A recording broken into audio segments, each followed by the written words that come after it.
Assalamualaikum warahmatullahi wabarakatuh. Perkenalkan, nama saya Amelian Tasya dengan NIM 230203 23120009 dari kelas Agri Bisnis A. Pada video kali ini kita bakal belajar bareng selama 5 menit tentang kebijakan industri hilir, stop ekspor bahan mentah, industri hilir adalah jawabannya.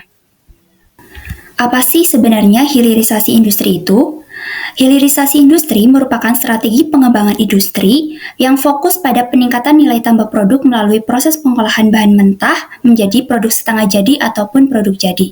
Nah, dalam sektor pertanian, hilirisasi mencakup pengolahan hasil panen menjadi produk olahan seperti makanan, minuman, dan bahan baku industri. Contohnya ini minyak kelapa sawit yang diolah menjadi minyak goreng, margarin, sabun, kosmetik, biodiesel, dan produk lainnya, sehingga memiliki nilai tambah ataupun nilai jual lebih. Tujuan dari hilirisasi industri yang pertama adalah meningkatkan nilai tambah produk pertanian. Seperti yang kita ketahui, biasanya produk olahan itu cenderung memiliki nilai jual yang tinggi. Kemudian yang kedua adalah menyerap tenaga kerja lokal.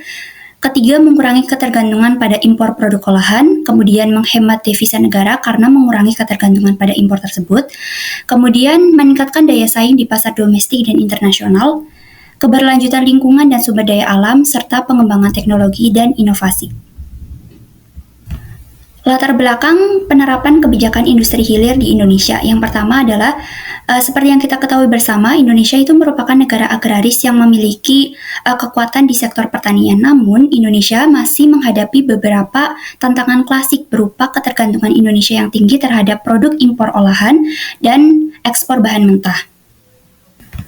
Hal ini bisa dilihat pada contoh bahwa 70% minyak kelapa sawit itu masih diekspor dalam bentuk CPO ataupun minyak kelapa sawit mentah ke Tiongkok, India, Pakistan, Belanda, dan negara lainnya. Kemudian Indonesia ini mengekspor biji kakao mentah tetapi mengimpor coklat berkualitas tinggi dari Swiss ataupun Belgia. Hal ini menunjukkan bahwa Indonesia masih memiliki ketergantungan yang tinggi terhadap impor produk olahan dan ekspor bahan mentah.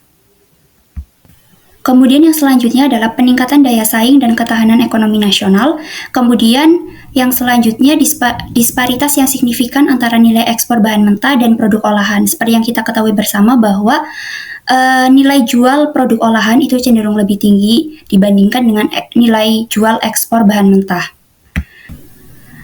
Selanjutnya, itu ada dukungan terhadap pembangunan yang berkelanjutan, kebutuhan penciptaan lapangan kerja dan nilai tambah dalam negeri, seperti yang kita ketahui bersama bahwa pengangguran di Indonesia ini masih sangat tinggi. Yang terakhir adalah perkembangan pasar global yang semakin menuntut produk bernilai tambah tinggi. Contoh kebijakan industri hilir yang pertama adalah Peraturan Menteri Pertanian Nomor 40 Tahun 2023.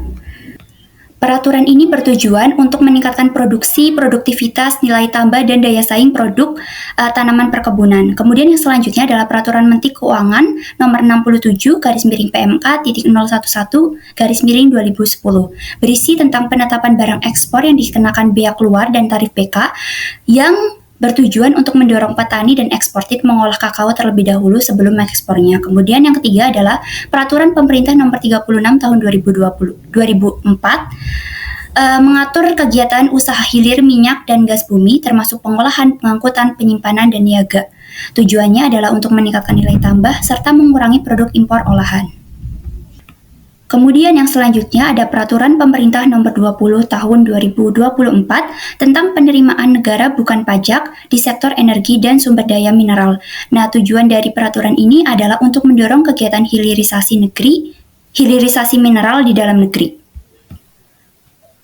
Tantangan dalam pengembangan hilirisasi itu ada keterbatasan infrastruktur, kurangnya teknologi dan inovasi, sumber daya manusia yang terbatas, regulasi dan kebijakan pemerintah yang tidak konsisten, keterbatasan modal dan pendanaan, persaingan pasar global, dan dampak lingkungan.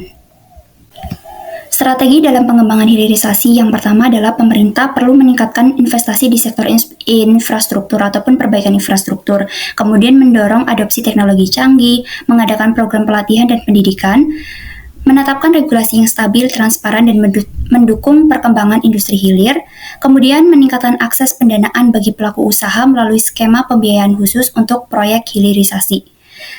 Selanjutnya, meningkatkan daya saing produk melalui peningkatan kualitas, efisiensi produksi, dan branding produk hilir Indonesia di pasar internasional. Dan terakhir adalah menerapkan standar lingkungan yang ketat dan teknologi ramah lingkungan dalam proses hilirisasi. Sekian presentasi yang dapat saya sampaikan, semoga bisa bermanfaat. Terima kasih. Wassalamualaikum warahmatullahi wabarakatuh.